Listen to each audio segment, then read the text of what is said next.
Fala galera, beleza? Bem-vindos a mais um vídeo no canal e no vídeo de hoje traremos mais um teste de um SSD.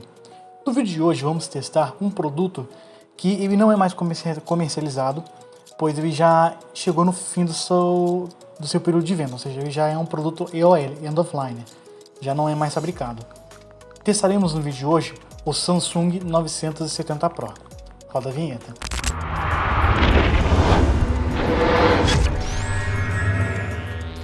Bom, talvez aqueles assinantes mais longos aqui do canal e que acompanham o mercado de hardware há mais tempo vão lembrar deste SSD da Samsung, pois este foi o último SSD MLC da Samsung no mercado de SSDs consumidor. Anteriormente, antes desse, tínhamos o 960 Pro, 950 Pro, todos esses utilizavam DIEs do tipo MLC. Porém, após o 970 Pro, tivemos o 980 e o 990 Pro, onde ambos utilizam DIEs do tipo TLC. Tanto que eu mesmo já fiz o teste do 990 Pro. Recomendo que assista o vídeo que está aparecendo aqui no card aqui agora. Vou pedir para o editor que eu colocar. Vamos agora ver um pouco das especificações deste SSD. E veremos também como um SSD MLC de alto desempenho como esse se comporta em 2024. Inicialmente, vemos que se trata de um SSD de 512 GB. Eu não consegui encontrar a variante de 1 TB à venda por um preço razoável, infelizmente. Vemos que ele vem no formato M.2, do tamanho 2280, que é de 80 mm, com barramento de 32 GB por segundo, ou seja, ele tem 4 linhas do tipo PCI Express 3.0 com protocolo NVMe 1.3. E ele só tem duas capacidades, que é essa de 512 GB e de 1 TB. Pois na época do lançamento dele, que era lá por volta de 2017, 1 TB ainda era bastante espaço. Hoje em dia que 1 TB realmente é o mínimo que a gente recomenda. O ponto que realmente faz com que, como eu mencionei aí também no final do vídeo, que acaba inviabilizando produtos como esse é o preço, porque como a gente vai ver, o preço mais barato que eu encontrei deste SSD em condições, vamos colocar, novas ou com pouco tempo de uso, foi na faixa dos R$900, de 512 GB. É um produto extremamente caro. E a de 1 TB é pior ainda, em alguns casos já vi ele custando novo, quando nem sequer foi usado, por mais de R$2.600. Que é um preço insano. Com esse valor a gente compra 4 TB do tipo TLC. Mas vamos lá. O controlador utilizado neste SSD é o Samsung Phoenix, apelidado de S4L R020. Ele tem DRAM Cache, no caso, e ele tem 512 MB de DRAM Cache na unidade de 512 GB. Suas lentes são do tipo MLC, os DIEs são os da V4, são a Samsung de quarta geração de 64 layers, e os DIEs são de 256 GB. Suas velocidades sequenciais são de 3.500 e 2.300 de leitura e escrita consecutivamente. Suas velocidades aleatórias são de 500.000 IOPS na sua leitura e 370.000 na sua escrita, que para um SSD Gen 3 isso aqui era bem alto. Ele possui criptografia, que é um ponto legal da Samsung, tendo suporte para AES 256 bits, 128 bits, e tem suporte TCG Opal. Seu TBW também é bem elevado. Vemos que a unidade de 500 GB, 512 no caso, tem 600 TB de TBW, tem 1.5 milhões de horas de MTBF e uma garantia de 5 anos. No que vemos a respeito do software deste SSD, ele oferece aquele famoso conjunto chamado Samsung Magician, que é muito utilizado no mercado para quem usa SSDs do tipo Samsung. Ele é repleto de recursos permitindo vocês realizarem operações como benchmarks para verificar o desempenho do SSD, permitem você fazer atualização de firmware, permitem vocês configurarem over provisioning do SSD, dentre demais outras opções, como podem ver nas imagens que foi passado agora. Como se trata de um SSD usado, eu não consegui fazer exatamente um unboxing, porque quando eu peguei esse SSD ele não tinha a caixa original. Mas o que importa aqui é o SSD, não a embalagem. Mas vemos que na sua parte frontal temos apenas um adesivozinho na cor preta com um texto em branco e vermelho, contendo especificações e o nome do produto. E na parte traseira vemos apenas mais um adesivo em preto e branco, contendo mais algumas especificações bem basiquinhas ou algumas normas regulamentadoras do SSD, o que realmente não interessa muito pra gente. Quando removemos esse pequeno adesivo na parte superior, constatamos um monte de componentes. Principalmente seu controlador, que é esse no canto da esquerda, suas duas NAND flashes, mais na extremidade da direita do SSD, a sua DRAM cache no meio do PCB, o seu PMIC, e além do PMIC temos um monte de componentes do VRM ao redor da DRAM cache e da NAND flash. Vendo um pouco agora do seu controlador, vemos que este controlador da Samsung ele é apelidado de Phoenix, mas o modelo dele é o S4LR020. Trata-se de um controlador da Samsung com 5 núcleos, ou seja, é um pentacore do tipo Cortex R7. Não é o mesmo núcleo utilizado aqueles Cortex R5 e não é um tipo Cortex R8. O Cortex R5 ele tem um consumo elétrico um pouco mais elevado que os Cortex R5, mas em compensação ele tem um desempenho superior.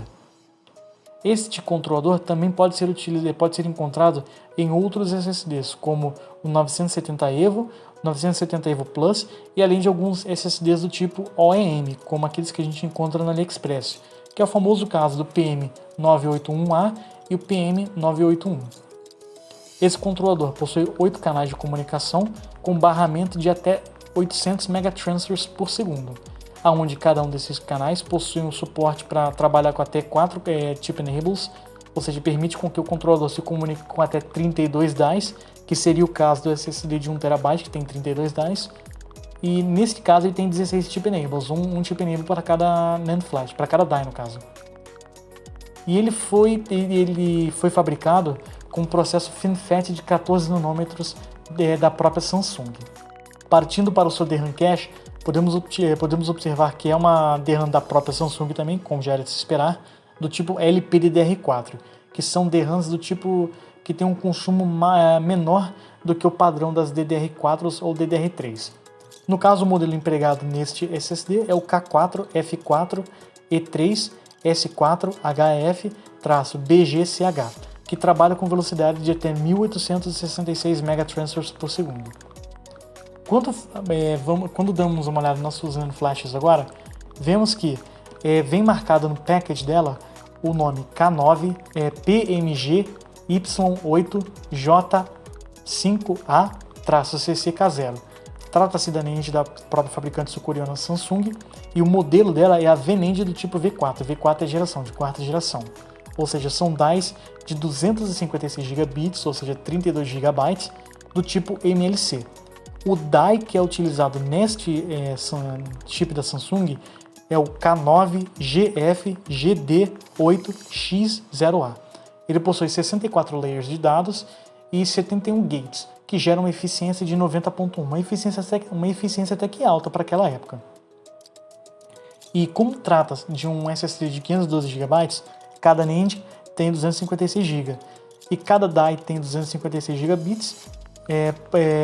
Portanto, cada NAND flash tem 8 dies, o que totaliza 16 dies ao total neste SSD.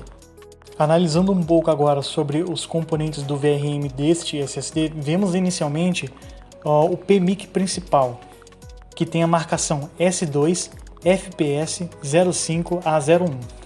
Infelizmente eu não encontrei um datasheet ou algumas especificações deste CI, que acredito seja fabricante por alguma dessas fabricantes grandes, como Samsung ou Texas Instruments, alguma dessas, mas eu não consegui encontrar dados dele.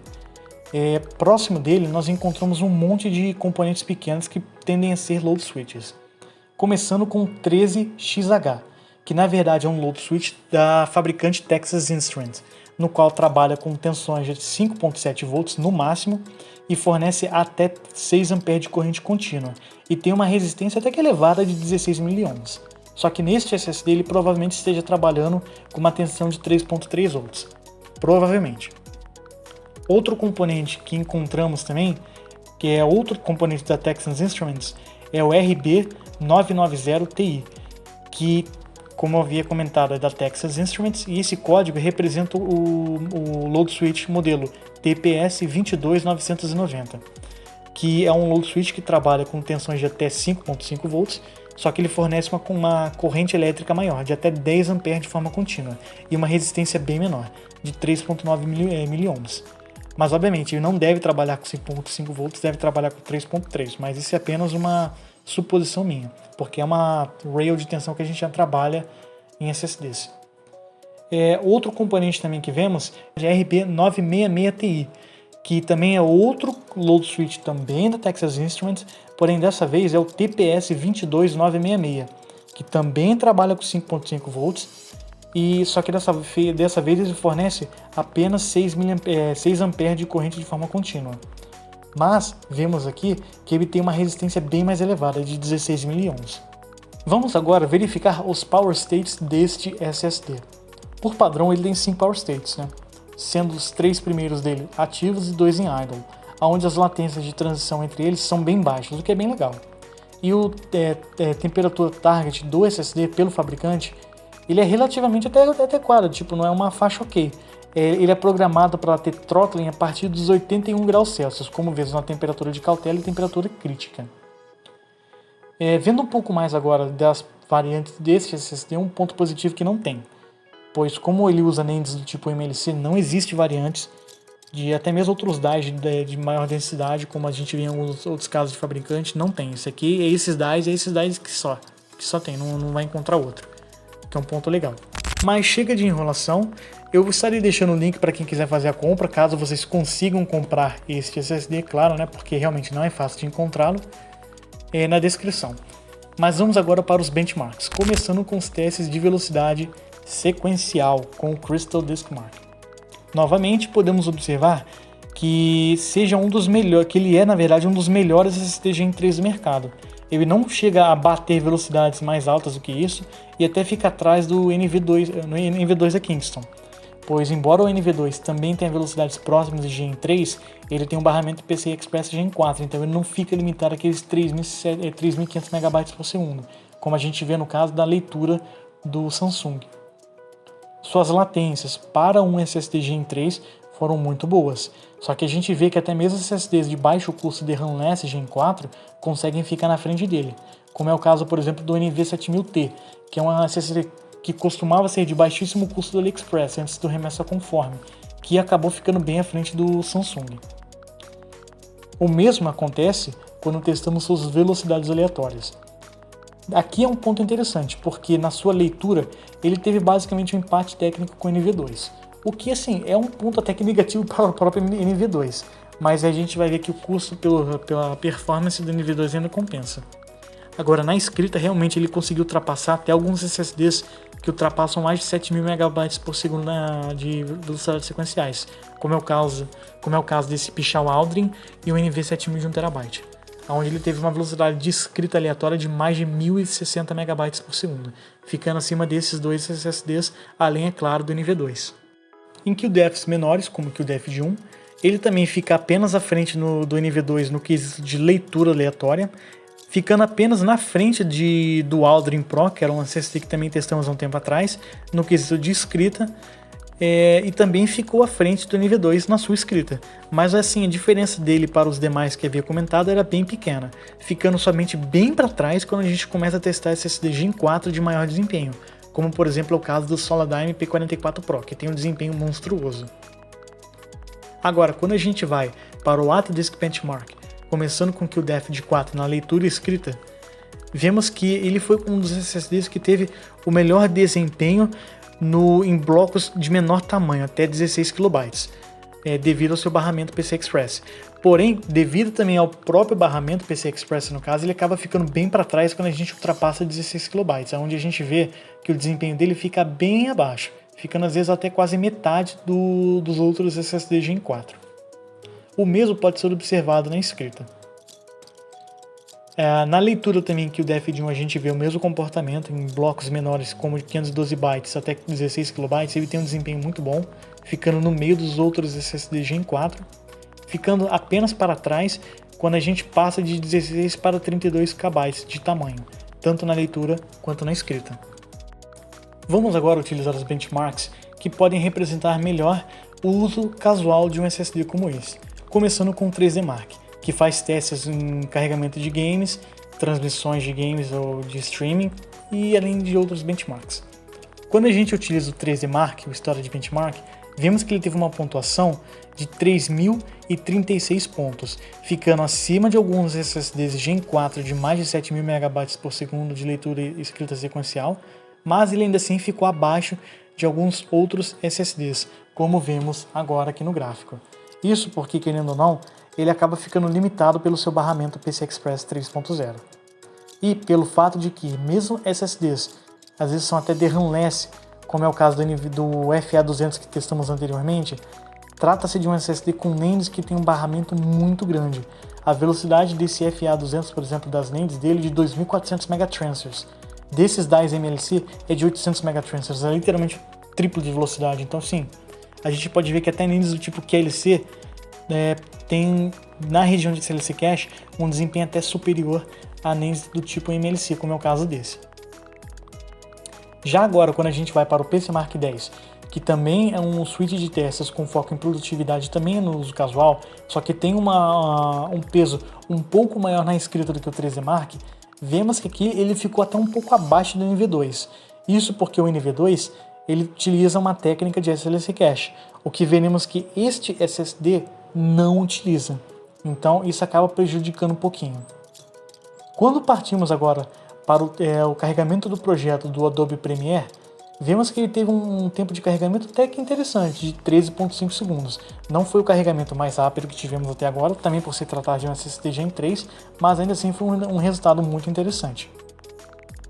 Quando partimos para o carregamento de games, vemos que também assim, ficou na média dos demais SSDs, na faixa de 7.7 segundos, tendo empate técnico com o NV7000T de 2TB, que testamos no ano passado, e ainda assim foi um desempenho interessante. Quando utilizamos o Windows 11 para realizar o carregamento dele, vemos que ele teve um tempo de carregamento de 18.5 segundos, ficando um pouquinho abaixo de SSDs topo de linha, como é o caso do NV7000T, que testamos também no ano passado, mas ainda assim foi um desempenho bem satisfatório. Dele para o melhor SSD que havíamos testado, ele é menos de 3 segundos, e 3 segundos não vai impactar a vida de ninguém esperando o Windows ser carregado. Agora vamos para o teste do SLC Cache, que é a sua velocidade de escrita sustentada. E é aqui que é o ponto interessante que eu falei para vocês. Vou apenas mostrar o gráfico para vocês, como vocês estão vendo agora aí. Veja se reparem em alguma coisa. Como podemos observar, vemos que a velocidade dele não cai. Isso aqui não é por acaso. Isso ocorre porque este SSD não emprega e não utiliza essa técnica de SLC Cache. Mas aí vocês devem perguntar, ué, mas se ele não usa, como é que essa velocidade dele está tão alta? Porque como ele utiliza DIEs do tipo MLC, o tempo estimado de programação de cada página desses DIEs é menor, fazendo com que a velocidade em megabytes por segundo de cada DIE seja mais elevada do que se você utilizasse umas NANDs do tipo TLC. E o que no final faz com que esse paralelismo entre cada DIE, somando com eles, gerem essa velocidade bem elevada. Se ele utilizasse esse SLC Cache, sua velocidade provavelmente deveria ter ficado próximo dos 3.000 MB por segundo, mas em compensação a isso, também aumentaria o Write Amplification e no final do volume de SLC Cache nós teríamos uma queda que provavelmente seria menor do que essa velocidade de 2.300 MB por segundo, devido ao estado de folding do SSD. Um ponto interessante é que, se a gente analisar a média da velocidade do SSD utilizado em comparação aos demais, vemos que a velocidade sustentada dele foi mais elevada do que muitos SSDs Gen 4. Isso que vocês ouviram, pessoal, a velocidade nativa deste SSD é mais elevada do que um monte de SSD Gen 4. Então esse aqui é um SSD fantástico para quem quer realizar muitos processos de escrita por longos períodos de tempo por grandes tamanhos. Vamos agora realizar o carregamento de arquivos utilizando uma RAM disk e utilizando o software Diskbench. Ao carregarmos um arquivo de 6.20 GB, que é um arquivo de instalação do Windows, da RAM disk para o SSD, vemos que ele fez o carregamento em 2.9 segundos, o que foi um tempo razoável, foi até rápido, mas ele não chegou a alcançar SSD Gen 4 de maiores velocidades sequenciais, como é o caso desses outros que ficaram abaixo dos 2 segundos. Quando realizamos agora teste com a pasta do Counter-Strike Global Offensive de 26 GB, vemos que ele levou um tempo a mais também, ficou na faixa dos 11 segundos, ficando apenas na frente do NV7000 de 1 TB. E ficou um pouquinho atrás dos SSD Gen 4, como podemos observar aqui no gráfico. Vamos partir agora para o teste de temperatura. E aqui realmente é um ponto que fica a desejar, pois como podemos observar no gráfico aqui, sim, vocês estão lendo corretamente, o SSD conseguiu ultrapassar 105 fucking graus. É uma temperatura extremamente alta. Tem que ser utilizado o dissipador neste SSD. O único cenário que faria com que este SSD não sofreria com thermothrottling seria um uso mais razoável. Agora, se você pretende utilizar para trabalho alguma coisa mais extensa ou alguma coisa que force o SSD, eu recomendo que usem um dissipador no caso. E uma coisa peculiar também, quando a gente utiliza o Crystal Disk Info neste SSD, ele apresenta uma temperatura de 95 graus, mas ao fazer uma medição com o Thermopar, vimos que ele atingiu mais de 105. Isso não representa que o sensor dele não seja preciso.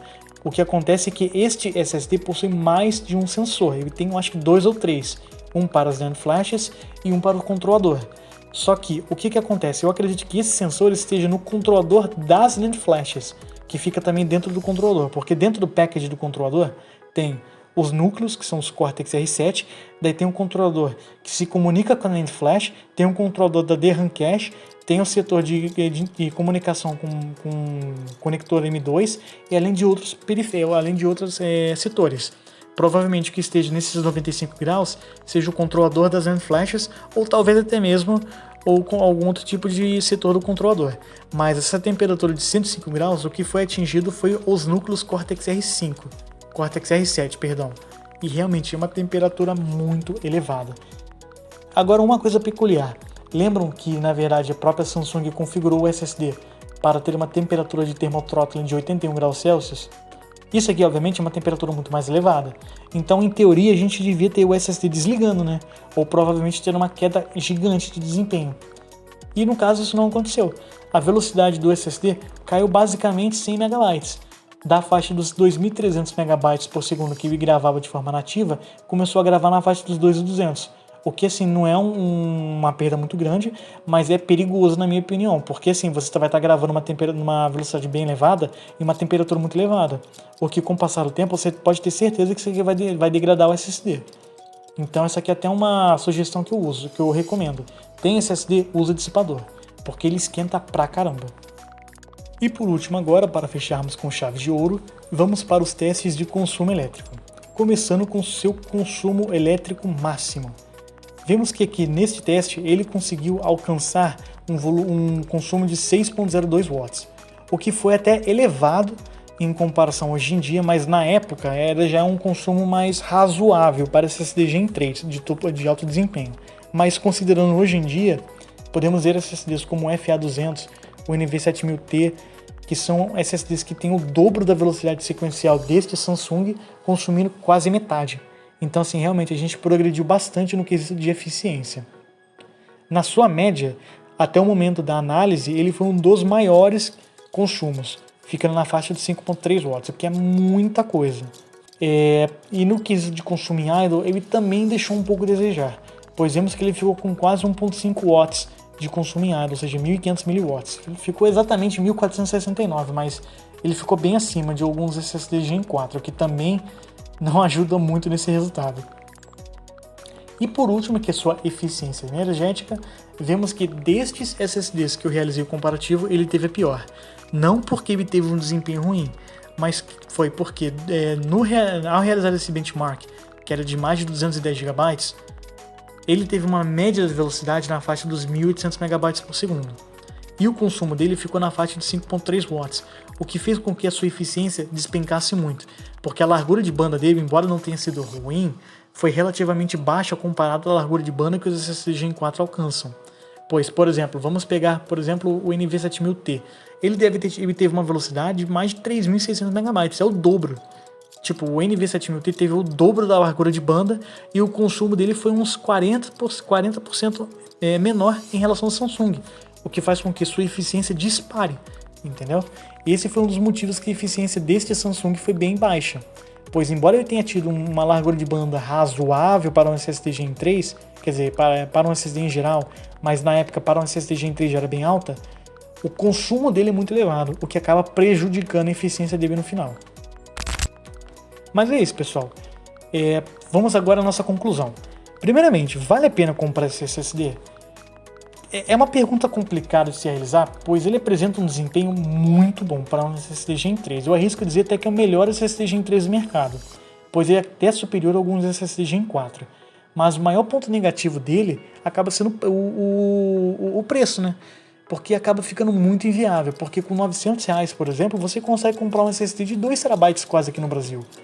Um exemplo clássico, há alguns dias atrás, até semana passada mais ou menos, no começo desse mês, aquele Western Digital SN850X, na promoção do Prime Day da Amazon, estava custando 1.100, e é um SSD com o dobro de velocidade sequencial e escrita sequencial deste SSD. Não quer dizer que é o dobro mais rápido, mas ainda assim, compensa muito mais comprar aquele, você vai ter 4 vezes a maior capacidade do que esse, que você só vai ter 512. O que você consegue fazer com 512 GB hoje em dia? Né? Nada, basicamente, né? E, no meu ponto de vista, esse produto só vale a pena para uma pessoa que quer ter o melhor SSD do mercado, que seja Gen 3. Às vezes a pessoa não tem um conector Gen 4 na placa-mãe ou no notebook e não queira comprar um SSD Gen 4, mas tirando isso eu não consigo ver muitas razões. Mas vamos para suas vantagens e desvantagens. Velocidades sequenciais, começando obviamente nas suas vantagens, são decentes para um SSD Gen 3, ou seja, são boas até. Para comprar em comparação ao Gen 4 a gente vê que é baixo, mas para um SSD Gen 3 é boa.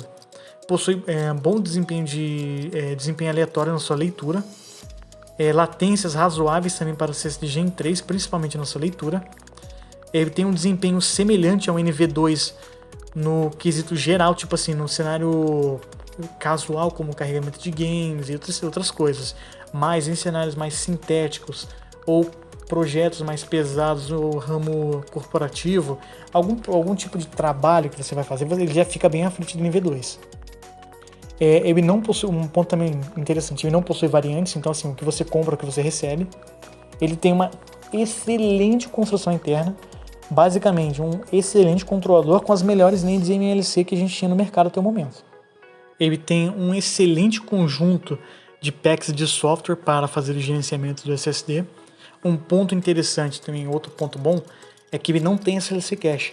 Mas vocês podem me perguntar, mas isso é um ponto bom? É claro que é, porque ele já consegue atingir essa velocidade de forma nativa, sem nenhum tipo de esquema de SLC Cache, o que pode diminuir o desempenho dele e aumentar a write amplification, faz com que talvez vocês não consigam atingir uma durabilidade tão alta. Outro ponto também, tem 5 anos de garantia, uma endurance, que é uma durabilidade acima da média, que a gente vê dos SSDs TLCs. E o outro ponto legal é que ele tem criptografia, isso aqui é uma coisa que a gente dificilmente encontra em SSDs Gen 3. Quando a gente vê agora suas principais características negativas, podemos observar que uma das principais que a gente vê nela, no caso, é que ele sofre thermothrottling. Ele sofre thermothrottling, mas a queda de desempenho é muito pequena, mas isso aqui é perigoso, porque realmente a gente vê que a temperatura fica muito elevada. Um ponto negativo, só existem 2 SKUs, que é de 512 e de 1 TB. Hoje em dia, se a pessoa quer comprar um SSD como esse, não tem como comprar 1 TB só, porque realmente é muito, muito pouco. Dependendo do uso da pessoa, é claro. Se você for comprar só para uso casual, não faz nem sentido você comprar um SSD como esse. Você vai estar pagando um valor absurdo para ter um SSD como esse. O custo também dele é extremamente elevado, o que acaba inviabilizando muito este SSD. Outros pontos também que são desvantajosos. O consumo elétrico dele realmente é bem elevado e o consumo elétrico dele em idle também é elevado. Além também disso, a eficiência deste SSD é bem baixa ao compararmos com SSDs do tipo Gen 4. Ele chega a ser até bem quando a gente compara com algum SSD Gen 3, mas para SSD Gen 4 realmente ele deixa a desejar. Mas é isso, pessoal, eu espero que vocês tenham gostado de mais um vídeo. Caso tenham gostado, cliquem no like, comentem, compartilhem e nos vemos no próximo vídeo. Falou!